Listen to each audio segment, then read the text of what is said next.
wabarakatuh. Selamat pagi dan selamat siang buat anak-anakku yang ada di rumah. Semoga pada siang hari ini kalian dalam keadaan sehat. Walaupun kita belajar di rumah masing-masing, tapi tetap kita harus semangat. Dalam hal ini Bapak akan membahas tentang materi yang kemarin tertinggal, yaitu ilmu fisika tentang hukum Pascal. Di dalam hukum Pascal ada beberapa hal yang akan diuraikan, tapi dalam hal ini Bapak akan membahas tentang dongkrak hidraulis atau dongkrak hidrolik. Di mana dongkrak ini banyak dimanfaatkan oleh bengkel-bengkel besar biasanya untuk mengangkat beban yang lebih besar dengan menggunakan beban yang kecil. Dalam hal ini ada dua buah tabung yang tentunya berbeda. Di antara tabung satu di sini ada A1, kemudian tabung 2 ada A2. Tetapi dalam hal ini adalah dalam bejana yang berhubungan selalu ya, dengan menggunakan dua bejana yang berbeda, maka nanti gaya yang dihasilkan itu akan lebih besar ya. Oleh sebab itu Bapak berikan contoh di sini. Satu, ada bejana di sini yang telah diisi air, kemudian di sini ada gaya F1 di atas. Maksudnya nanti gaya akan mendorong ke bawah, maka akan menghasilkan F2, yaitu gaya ke atas. Sementara besar tabung di sini berbeda. Tabung satu adalah tabung A1, di sini yang kedua tabung A2. Di mana keduanya nanti akan berbeda karena untuk menghasilkan beban yang lebih besar. Seperti di mana di bengkel-bengkel dengan tenaga yang kecil bisa mengangkat mobil yang bobotnya lebih besar. Nah, dari skema ini kita akan lihat secara matematis ada rumusannya, yaitu F1 per A1 ini sama dengan F2 per A2. Sekali lagi, F1 per A1 sama dengan F2 per A2. Kalau dilihat dari uraian di sini, ini diambil dari hukum sini.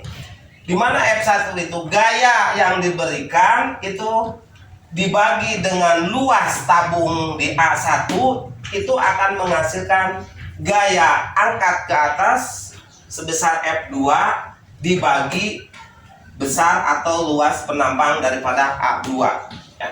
Nah, dari rumusan ini kemudian Bapak diuraikan lagi menjadi beberapa bagian untuk memudahkan kalian mencari. Kalau mencari umpamanya berapa besar F1 atau gaya yang diberikan, maka rumusnya ini F1 sama dengan F2 kali A1 dibagi A2 ya.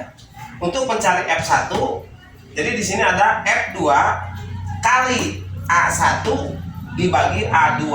Kenapa tidak kali A2? Karena di sini pasangannya itu adalah F2 itu per A2, F1 per A1. Jadi A2-nya sebagai pembagi kalau mencari F1. Begitu pula sebaliknya mencari F2, yaitu F1 kali A2 dibagi A1.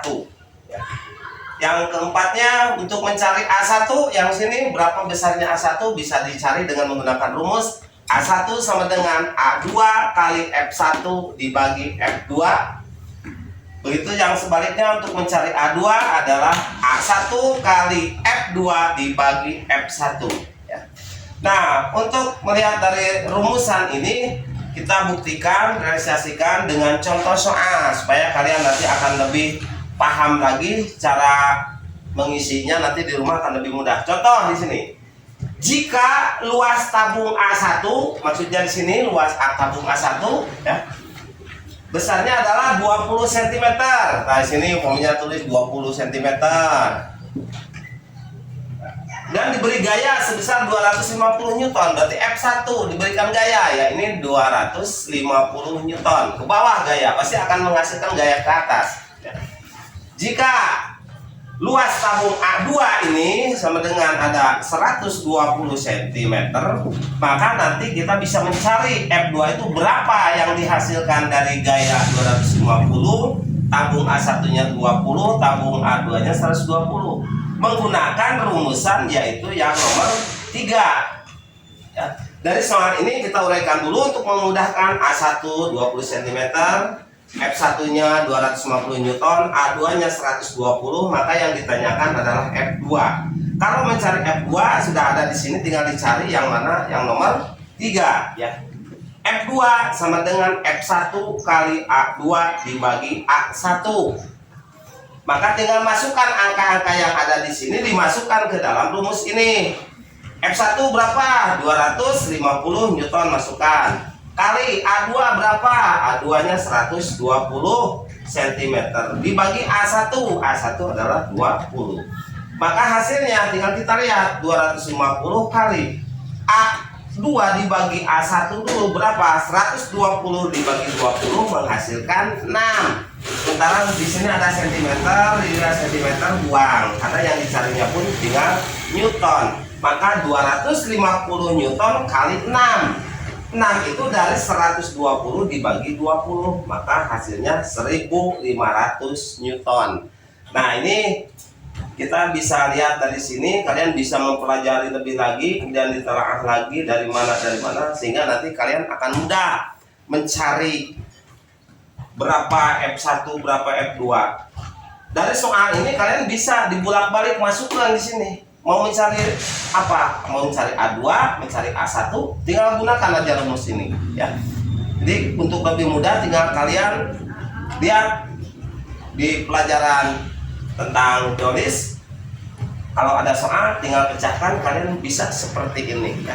Nah, ini mudah-mudahan kalian bisa mengikuti pelajaran, dan bila perlu ada yang ditanyakan kalian bisa langsung bertanya kepada Bapak melalui apa yang sudah ada, terserah, bisa dihubungi secara langsung, baik melalui pertanyaan secara tertulis ataupun langsung di telepon, itu untuk memudahkan ya.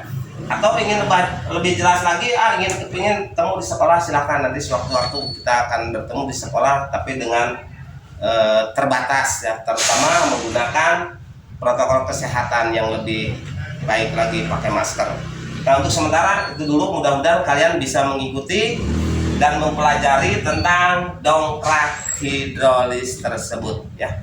Dan demikian, silakan kalian buka di bab tentang dongkrak hidrolis. Mudah-mudahan kalian akan lebih mudah untuk mengikuti pelajaran tersebut ya. Bapak cukupkan dulu sampai sini. Pertemuan nanti mudah-mudahan minggu depan kita ganti lagi dengan materi yang berbeda. Assalamualaikum warahmatullahi wabarakatuh.